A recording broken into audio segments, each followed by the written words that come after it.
Alors bonjour à tous, ici nous sommes dans le labo de mines et géologie. La géologie, c'est une science qui étudie la structure interne de la Terre et en tant que géologue, nous devons être capables de décrire ce que nous voyons et nous sommes beaucoup plus du côté des minéraux, nous touchons beaucoup plus aux roches, aux minéraux et en tant que bon géologue, nous devons être capables de décrire ce que nous voyons, d'où nous sommes là à la description macroscopique des roches, comme je l'ai dit. Nous devons être capables de décrire ce que nous voyons, les constituants de la roche, et si elle est minéralisée, alors là, nous l'appelons minérée. Et comment nous pouvons savoir que là, la roche, elle est minéralisée? Nous pouvons le savoir à l'aide de la coloration. Comme là, nous avons la présence de la couleur verte, ce qui indique que nous avons de la malachite dans la roche, ce qui fait qu'elle soit minéralisée et elle est appelée minérée. Et à part ça, nous avons aussi les instruments qui nous aident lors de l'échantillonnage. Lorsque le géologue est sur terrain, il doit prendre des échantillons. Et nous avons le marteau géologique qui nous aide à casser la roche pour prendre les échantillons. Nous avons aussi le GPS qui nous aide à nous localiser, à enregistrer et prendre des points.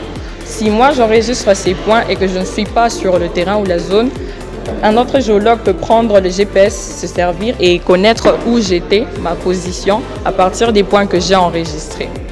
À part ça, nous ne pouvons pas tout voir à la perfection, d'où nous avons le côté de la description microscopique.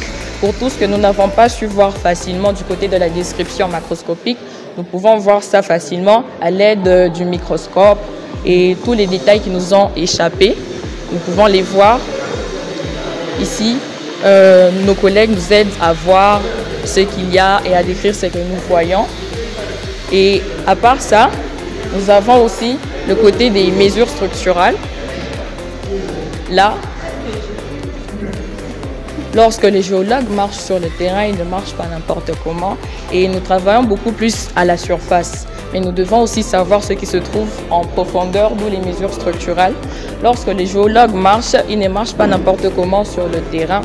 Nous avons ce que nous appelons des formations géologiques.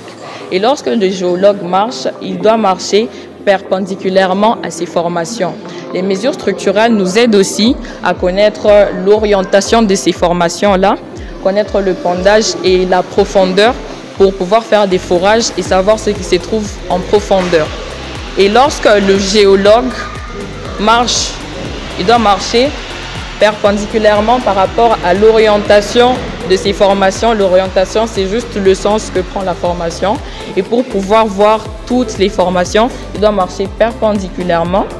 Et non seulement lorsque nous marchons, mais aussi lorsque nous faisons les forages, pour avoir un échantillon ou un aperçu sur toutes les formations, nous devons forer aussi perpendiculairement.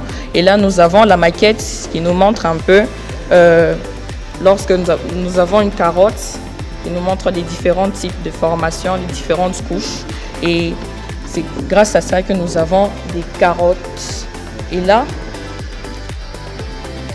nous avons le côté même du... Voilà, nous avons d'autres maquettes qui nous illustrent. Et là, nous avons la partie cartographie. Il y a notre ami qui nous aide à voir. La cartographie, c'est juste la représentation de la zone sur papier, voilà. Nous avons d'autres maquettes qui nous aident. Et à part ça, pour les mesures structurales, nous avons aussi les mesures de pondage et de direction.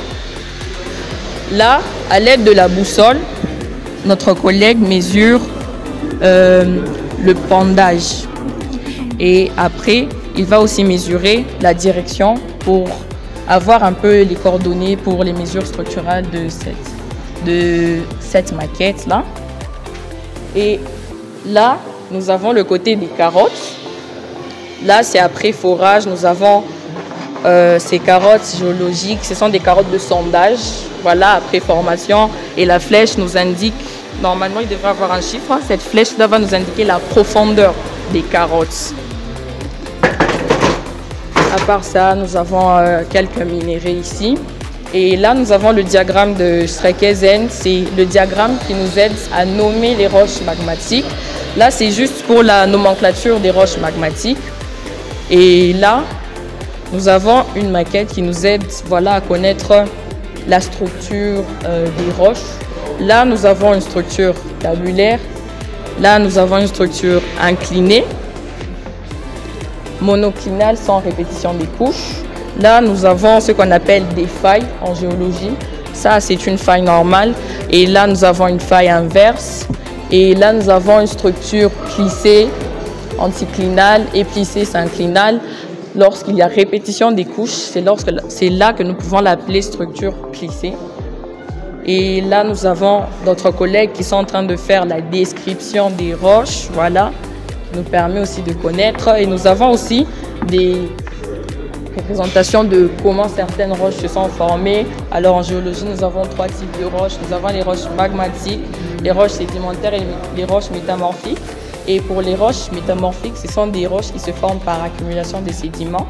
Et nous avons essayé de représenter un peu comment ça se forme. Voilà, nous avons la première couche qui s'est déposée dans la mer, la deuxième, la troisième.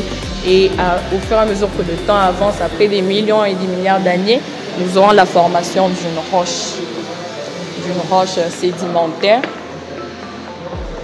Nous avons aussi quelques maquettes.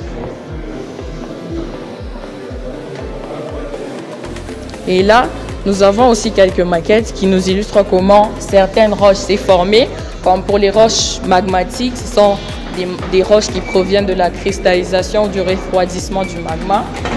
Là, nous avons la série des Bowen qui nous montre comment les roches magmatiques se sont formées. Là, nous avons l'échelle de dureté. Voilà, c'est l'échelle de Mohs qui nous montre du plus dur au moins dur, voilà, des roches. Là, nous avons le cycle de roches, c'est le cycle de formation des roches, comment les roches se sont formées à partir du magma. Voilà, tout commence à partir du magma et la formation des autres roches, ainsi de suite. Et là, nous avons voilà, une autre maquette qui nous illustre les failles dont nous avons parlé précédemment. Là, nous avons la faille normale, là, nous avons la faille inverse. Et si nous avançons encore un peu plus, là, nous voyons les types de plis, voilà, les plissements. Il y a le pli opaque, il y a le pli renversé, le pli en genou.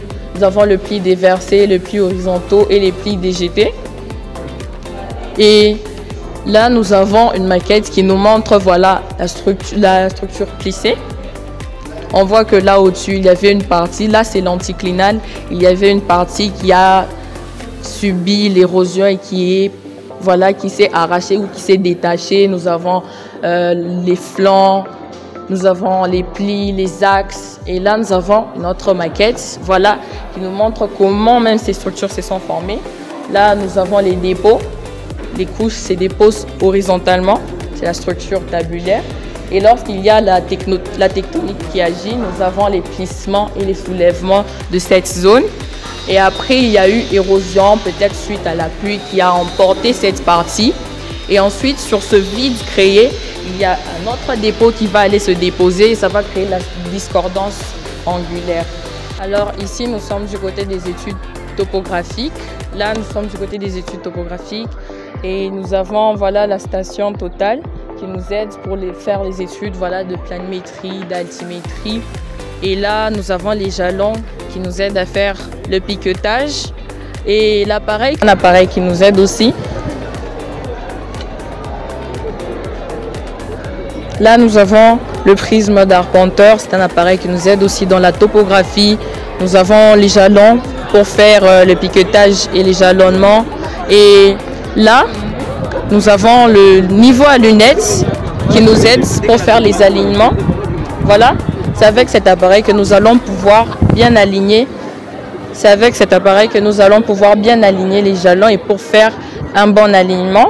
Et nous avons aussi voilà, le théodolite pour faire l'altimétrie, la planimétrie et l'alignement des points. C'est un peu ça les études topographiques que nous faisons.